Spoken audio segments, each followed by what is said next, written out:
ഈ ജനങ്ങൾ വിചാരിക്കുന്നത് എന്താ?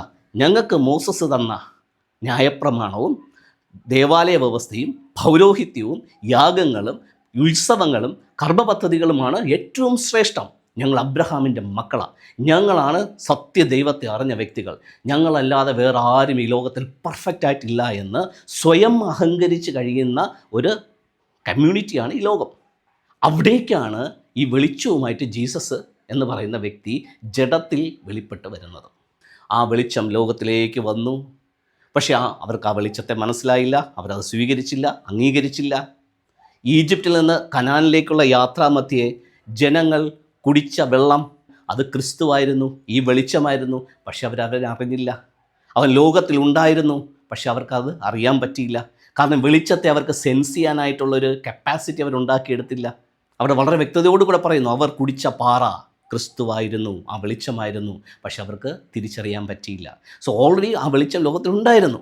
പക്ഷേ ഇപ്പോൾ ആ വെളിച്ചത്തെ ഒരു ജഡത്തിൻ്റെ പ്രകൃതത്തിലേക്ക്, അതായത് ആ ജനങ്ങൾ കിടക്കുന്ന ആ താഴ്ന്ന അവസ്ഥയിലേക്ക് ഒരു മനുഷ്യരൂപത്തിൽ, ആ ജഡപ്രകൃതത്തിൽ ജീസസ് വന്നു. അപ്പം ജീസസ് എന്ന് പറയുന്നത് കേവല മനുഷ്യനാണ്, ജഡപ്രകൃതമാണ്. പാപത്തിൻ്റെ നേച്ചറിനുമായിട്ട് ഇക്വേറ്റ് ചെയ്യാൻ പറ്റുന്നൊരു പ്രകൃതത്തിലാണ് ജീസസ് നിൽക്കുന്നത്. 100% മനുഷ്യൻ.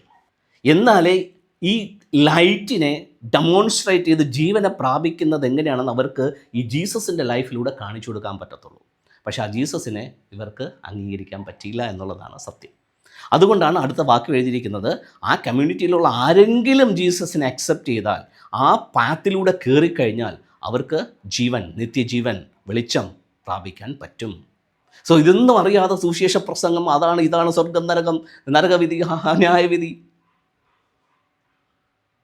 ഈ ഒരു പശ്ചാത്തലത്തിൽ നിന്ന് ജീസസ് ആ വെളിച്ചത്തെയാണ് ആദ്യം ഡെമോൺസ്ട്രേറ്റ് ചെയ്യാനായിട്ട് തുടങ്ങിയത്. അപ്പോൾ ജീസസ് വന്നിട്ട് പറഞ്ഞു, ഞാൻ ലോകത്തിൻ്റെ വെളിച്ചം. അപ്പോൾ ജീസസ് ഞാനാണ് ലോകത്തിൻ്റെ വെളിച്ചമെന്ന് എപ്പോഴാണ് പറഞ്ഞേ? ബാലനായിരുന്നപ്പോഴല്ല. ശരിക്കും ആ 30-ാമത്തെ വയസ്സിൽ ആ വെളിച്ചത്തെ സ്വീകരിക്കാനായിട്ടുള്ളൊരു പ്രാപ്തി ജഡമയനായ, ജഡപ്രകൃതത്തിലുള്ള ജീസസിന് ആ വെളിച്ചത്തെ റെക്കഗ്നൈസ് ചെയ്യാനും ആ വെളിച്ചത്തെ സ്വീകരിക്കാനും ആ വെളിച്ചത്തിലൂടെ നടക്കാനുമായിട്ടുള്ളൊരു പ്രാപ്തി ഉണ്ടാക്കിയെടുത്തത് യഹൂദ മതത്തിൻ്റെ ആചാരാനുഷ്ഠാനങ്ങളിൽ നിന്ന് പുറത്തേക്ക് വന്നതിന് ശേഷമാണ്. അപ്പോൾ അതും ഒരു മാതൃകയാണ്. മോശ നൽകിയ ന്യായപ്രമാണങ്ങളും യാഗങ്ങളും പൗരോഹിത്യവും ഒക്കെ നിലനിൽക്കുന്ന ഈ ലോക വ്യവസ്ഥ ദൈവം ആഗ്രഹിക്കുന്നതല്ല. അതിൽ നിന്ന് പുറത്തേക്ക് വന്നാൽ മാത്രമേ നിനക്ക് ഈ വെളിച്ചത്തെ ഗ്രാബ് ചെയ്യാനായിട്ട്, ഐഡൻറ്റിഫൈ ചെയ്യാനായിട്ട്, റെക്കഗ്നൈസ് ചെയ്യാനായിട്ട്, അതിനെ ശരിക്കും പ്രാപിക്കാനായിട്ട് പറ്റത്തുള്ളൂ.